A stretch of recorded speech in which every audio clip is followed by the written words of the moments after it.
我係 Dr. Y 記章，3個國際自然療法協會嘅醫生。過往8年嘅生涯當中咧，已經幫助超過5000名患者啦，佢嘅身體痛症問題。非常好，多謝你，非常之好啊！掌聲係要俾佢㗎，好喎！真係佢唔痛啊嘛，好開心咯！好多謝你咯，多謝你，多謝你。我腳唔痛啊！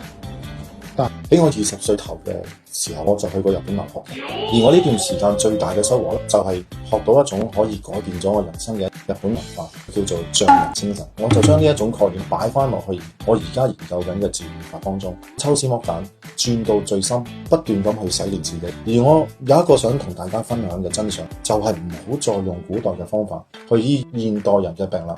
因為太多缺失點，就算醫10年8載，都只會地獄又折返人間，唔會得到正面嘅效果㗎。我哋而家每日食緊嘅食物，充滿咗激素、防腐劑、環境污染嘅毒素同埋重金屬，呼吸緊嘅空氣咧，充滿污染，生活俾工作壓力、食無定時、長期唔夠瞓等等嘅問題咧所包圍。我見到好多人其實係好年輕㗎，咁但係佢哋嘅身體咧已經好似一部生咗鏽嘅 engine。呢啲唔係單純嘅亞健康咁簡單，而係呢個時代獨有嘅工業化污染病。有人問我點解會選擇自然療法呢？答案好簡單，因為要與時並進。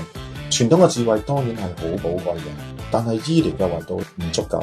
醫療機構嘅失敗個案在都喺度提醒緊我哋，唔能夠再墨守成規㗎啦。我嘅工作係將啲緊急嘅狀況以及慢性奇難雜症嘅治療法兩者二合為一。所以咧，我唔希望自己庸庸碌碌咁走完我嘅職業生涯。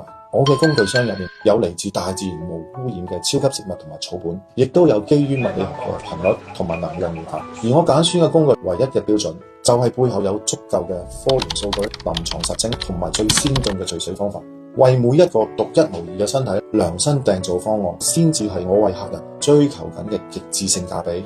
我係 Dr. Joe， 我嘅工作係用不斷更新嘅自然療法，與時並進，幫你揾翻一個主導權，令到關注我嘅朋友重新認識你從未真正了解嘅身體。